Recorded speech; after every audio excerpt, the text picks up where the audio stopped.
Nomad V always came across to me as the most naive of the three. He ends up in Night City he has never even been to before. He knows nothing about the local gangs and doesn't really know what to watch out for on the streets. He is completely out of his element. So it's no surprise that when he ends up behind the wheel during the heist, things start falling apart, right? But what if he actually have a few trump cards up his sleeve? Maybe he brings something important to the table after all. To answer that, we first need to understand what kind of character we are dealing with. Is Nomad V closer to the Fool card, which symbolizes a reckless person who relies too much on luck? Or is he better represented by the Judgement card, someone calculating, strategic, and always thinking a few steps ahead? Just like we already did with Corpo and Street Kid V, we'll take a closer look at the Nomad intro and see which side of him wins. Because in the end, V himself might be the key to the heist disaster. Nomad V starts at a garage in a small town just outside Night City. Looking into the mirror, he rips the backer patch off his leather vest. He has just left his Nomad clan and is now heading to a meeting with his client, Jackie Wells. Right away, the game shows us something important. V is capable of making a decision that completely changes his life. But at this point in the intro, we still don't know what exactly happened to the backers, so I can't say yet whether this was a Fool decision or a Judgement one. That will have to wait until later. The mechanic tells V that his car has a problem with the electric coupling module, which sounds like fixing it will significantly increase the price they agreed on earlier. At first, I thought this scene was simply there to demonstrate V's technical skills. He pushes the mechanic aside and applies a temporary fix to the car himself. But if you look closely at this interaction, it actually tells us a lot more than that. It shows how nomads are treated and how V learned to deal with it. After being called out for downplaying the problem earlier, the mechanic suggests that maybe V should find another shop. One where nobody would start asking questions about what a lonely nomad is doing so close to the Night City border. In other words, he is trying to exploit V's situation and squeeze a few extra eddies out of him. And V immediately understands what's going on and shuts it down. This clearly isn't the first time something like this happens to him. V is prepared to deal with this kind of situation. That's a first step towards the Judgement. V manages to start the engine, but the mechanic doubts that the fix will last. Seems like the car is barely functioning. Remember this moment. It will become important later in the intro. V then connects his comms radio to the car's antenna, but still can't get any reception. That's when the local sheriff shows up. He asks V why he didn't stop by earlier to announce his presence in town. And no matter which dialogue option I pick, it's clear he doesn't buy V's explanation. The sheriff then starts name-dropping, hinting that V should either know who he is or at least have heard about his special ops unit. What stands out to me here is how careful Nomad V's responses are.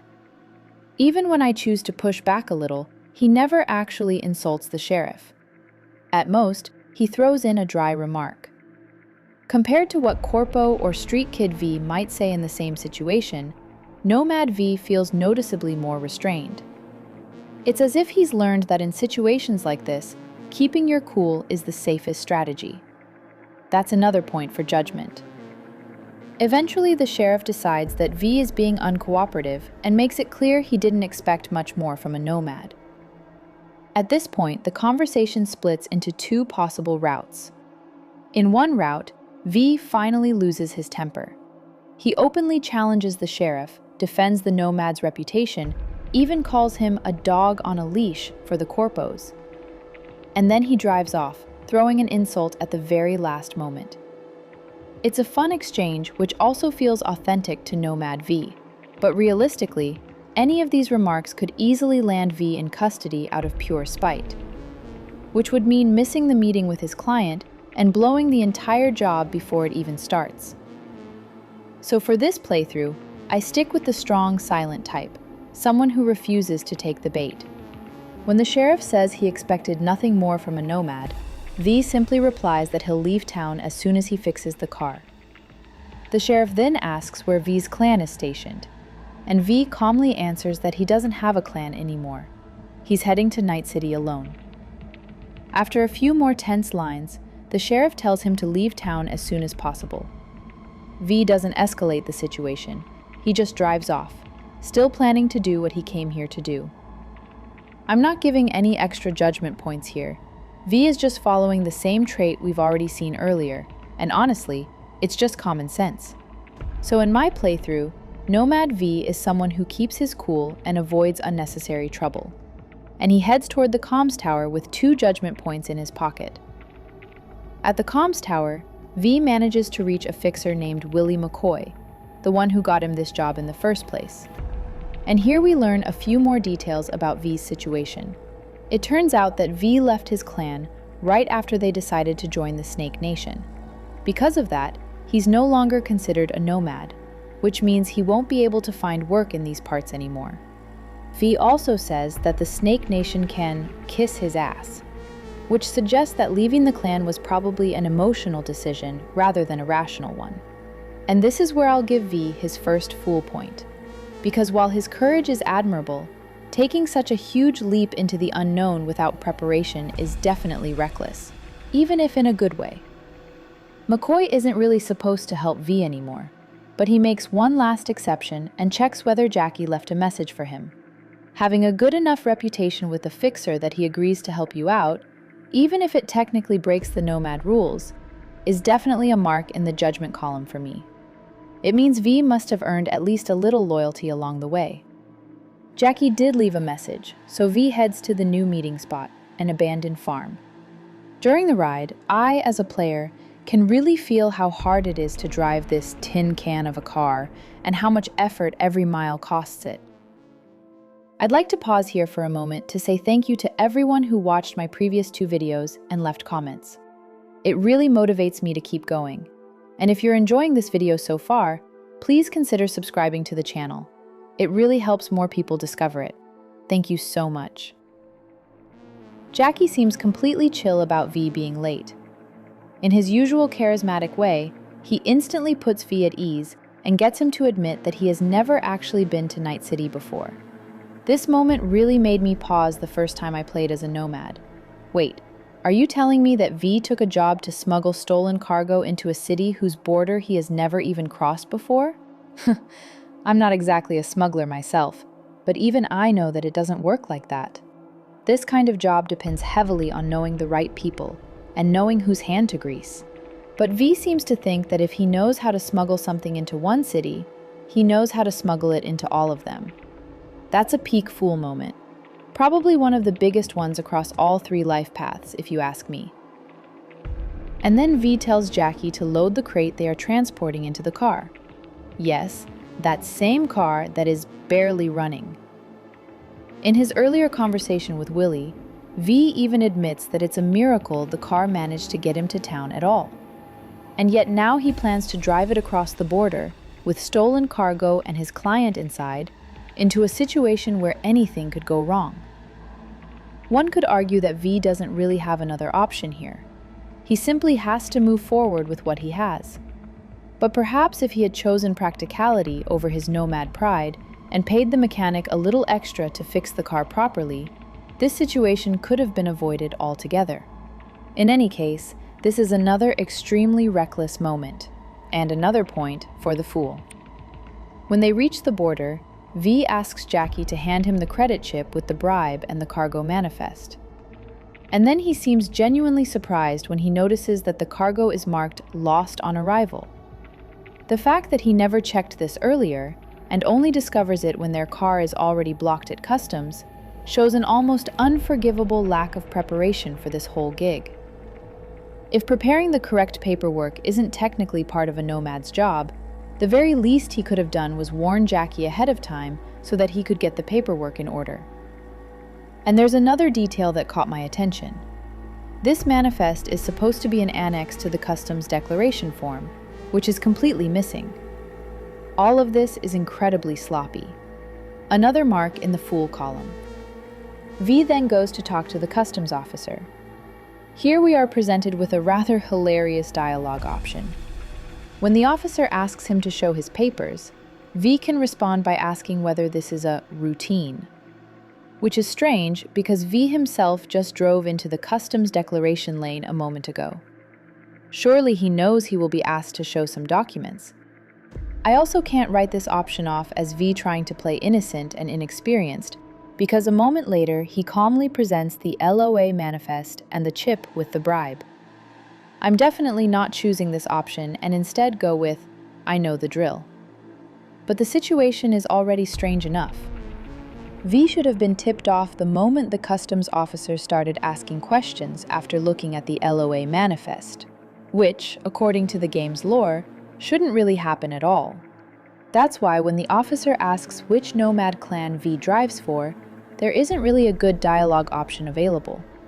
In my opinion, it would have been much better if V had simply said he drives for the backers, or even claimed to be working for the Snake Nation itself. Even if the customs officer turned out to be very knowledgeable about the Nomad situation, V could still try to improvise and talk his way through the conversation. Instead, even if I choose the line, "That's not your concern," which seems like the safer option, it quickly becomes obvious that V is riding alone. That's another fool moment. V gets back into the car and they drive away from the checkpoint. During the ride, Jackie asks what just happened, and V suddenly loses his cool. Drive, Jackie, just drive. He sounds genuinely nervous, which definitely doesn't inspire much confidence in Jackie, who, after all, is still his client. Based on everything I pointed out earlier, V doesn't really come across as a very experienced smuggler. Up to this moment, nerves of steel were pretty much the only thing he had going for him, and now he seems to be losing even that. I almost gave him another fool point right there, but then 3 Arasaka vehicles suddenly block their way. A car chase begins, and V manages to take out the agents one by one with a steady hand. That clearly outweighs this brief moment of panic. V regains his composure and earns a judgment point for it. Jackie and V park in a deserted garage to catch their breath. Jackie immediately starts yelling, almost accusing V of doing a terrible smuggling job. And to be fair, he's not wrong. V tries to calm him down and explains that the customs officer assumed they weren't backed by a Nomad clan, which would have been especially funny if earlier I had chosen the dialogue option where V openly admits he is traveling alone. Jackie then says that he originally wasn't even planning to pay V, but after everything they just went through together, he changed his mind and wants to stick with him. He then suggests opening the crate they just smuggled across the border. V sounds genuinely surprised when he sees Arasaka written on the crate, which is a little strange considering they were just chased by 3 black cars with a giant Arasaka logo on the side. I'll write this off as the stress of the moment. V was focused on shooting them down, not on identifying their affiliation. It turns out the crate is actually a refrigerated container with a rare iguana inside. Jackie then makes it clear he's ditching the client, finding a new buyer for the thing, and splitting the money 50-50. He also invites V to stay with him in Night City, and V gladly accepts the offer, choosing to trust a complete stranger who just admitted he doesn't have any money and who openly plans to betray his client. As much as I love Jackie, under these circumstances, this feels like the final step toward the fool. And that concludes the Nomad V intro. Let's look at the results. 6 points for the fool, 4 for judgment. To be honest, I feel like I was already being generous with the judgment points. If I had chosen the route where V stands up for the Nomad's honor and lets his temper show, that number would probably be even lower. So let's briefly look back at how we ended up with this score. Based on my playthrough, Nomad V is someone who stays composed no matter the situation.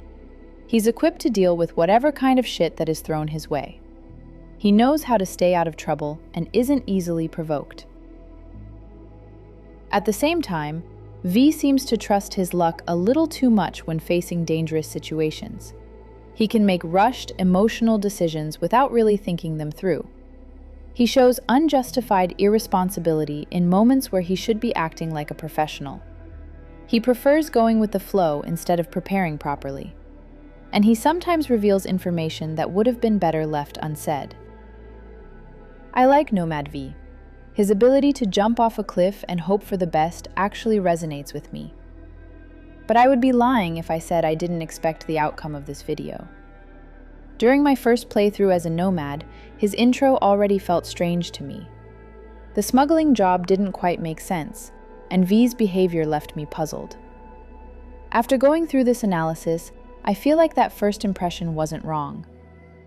I'd also like to emphasize that having more fool points simply means that Nomad V is a bit more reckless than he is calculating. He's brave.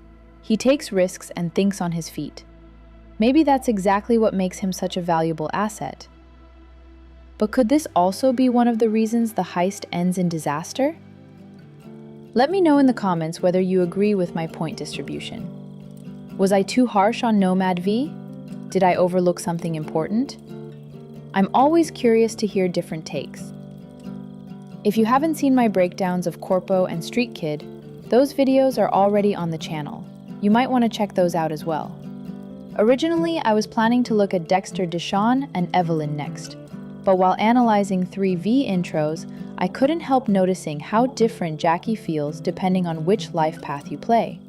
So I might take a small detour and look at him as well. After all, he's also a variable in the heist. Thank you for watching, and I hope to see you in the next video. Take care!